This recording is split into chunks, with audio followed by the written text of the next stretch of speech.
auction expired without notice. Fast forward to November 1999. An editor with the Minnesota Historical Society Press phoned.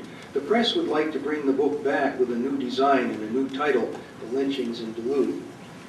I found that very interesting because when the book was initially published, the Historical Society and its press and its publications seemed to go out of their way to ignore it.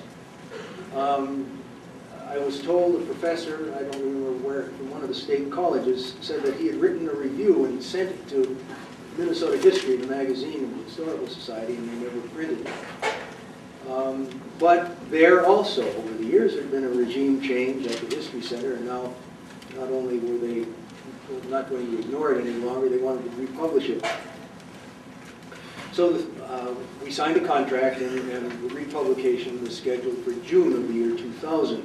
And by this time, at this time, the reception was positive, except I got another mailing from Mr. Elroy Stock, who had been in the news over a dispute regarding his 7-figure donation to Augsburg College here in Minneapolis. He expected to have a campus building erected in his honor, but because his racist mailings had recently been exposed, the college refused this request. Complicated tax issues, however, made it difficult for Augsburg to return the gift, but a very appropriate course of action was taken with Mr. Stock's donation. A very fitting stroke of irony, the college designated the racist money be used for minority student scholarships.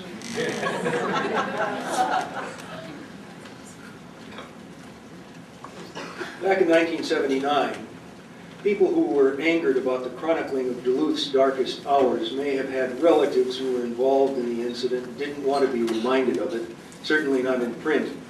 Some of the principals in the story were also still alive then and could expect to be disturbed by public revelations about their activities. By 2000, it was presumed these folks had died, minimizing the sting and of seeing this lynching book published once more, but not entirely. So complete was the collective forgetting among Duluth citizens regarding the lynchings that following the publication of the lynchings in Duluth, relatives were startled to learn a grandfather or uncle had not only witnessed the killings, but had participated in them. The book sat on a coffee table in my stepmother's home on Duluth's Park Point. Her friend of many years was over for a visit and spied the book, its cover revealing much of the lynch tableau, well-dressed men gathered around the victims posing for the photographer.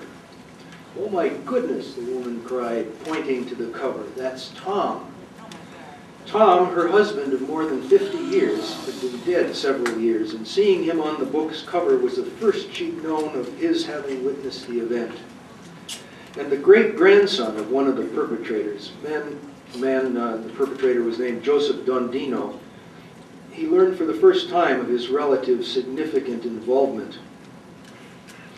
The great-grandfather, Mr. Dondino, had tied a noose in a long length of rope and dragged it behind his truck through the streets, exhorting folks to join the necktie party. The great-grandson would later appear at the dedication of a memorial to the lynching victims and apologize for the sins of his forebear, and also to write his own book, which is just out this month, called The Lyncher in Me by Warren Reed. And I would encourage you to look at that. It's a wonderfully crafted memoir which connects his own life and discovery of what his great-grandfather had done. And he also went to Kansas and other states. He managed to find the relatives of Elmer Jackson, who was the Topeka, Kansas native who died in the lynchings, and shared his story with them. It's a very moving, profound book, and I heartily recommend it. And not only because I wrote a cover blurb for it, but because it really is an awfully good book. But not all discoveries harbored unpleasantness or disappointment. A woman from Michigan was very proud to learn that her uncle, William Powers, a Catholic priest who attempted to stop the lynchings, was one of the few heroes on the scene, while a California man learned the extent of his father's efforts to thwart these lynchings. I found it noteworthy that even those who behaved admirably during this tragedy preferred to forget about it. None of Father Powers' relatives ever heard him speak of the lynchings or of his efforts to stop them. There were letters and emails from people also who believed that the tragedy should be infused into the historical fabric of our state. And in Topeka, Sonny Scroggins was busy again. He wanted to rededicate the Elmer Jackson Bridge and have a new edition of the book available to residents of that city. Though the city attempted to cover the 10-year-old graffiti, the racist messages have bled through. You can still see them. And the one that I recall says, "Dead Nigger Bridge," which is visible through a swath of black paint. But undaunted, Sonny Scroggins persuaded city officials to close the bridge on a busy Saturday morning for a very moving rededication ceremony, and speakers representing the mayor and governor addressed the audience. An African prince also spoke. And while the event had the trappings of a community event, few Caucasians were present. Motorists angry at the bridge closure shook fists, mouthed epithets at the small gathering in the center of the bridge, located within easy walking distance of the elementary school where the Brown versus Board of Education lawsuit originated. But the ceremony progressed without incident. And my hometown, Duluth, at last came to grips with the lynchings and formed a standing committee, the Clayton-Jackson-McGee Committee, to oversee appropriate memorials for the victims, including art and poetry, scholarship funds, and an annual march to honor the victims and to join ethnic and religious groups in unity against the evils of racism. If Duluth had once been a city with collective amnesia, it was now very much a city with citizens willing to confront its past, admit its sins, and move forward in a spirit of forgiveness and togetherness. And in the process, they hoped to heal the city's open, unspoken wound that had festered for more than 80 years. Now, the questions I'm often asked in forums like this are, why was it useful or important to dredge up this incident after so many years? What good can possibly come of it now?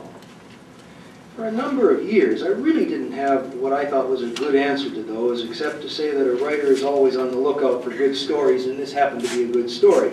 Awful, horrible, certainly, but a riveting story nonetheless. But intervening years have brought certain truths to the forefront. One truth is that attitudes and beliefs are passed on from one generation to the next. Racism exists throughout our culture, but in the northern counties of Minnesota and Wisconsin, racism was virtually unheard of until after the 1920 hangings in Duluth. Now, in large part, this was perhaps true because there were very few persons of color living in those areas. Following the lynchings, however, many residents bought into the racist notions prevalent during those times. Blacks and Indians were inferior, lazy, had a propensity for criminal activity. Our great-great-grandparents, grandparents, and great-grandparents alive back in June of 1920 accepted these views and passed them on to our parents who passed them on to us.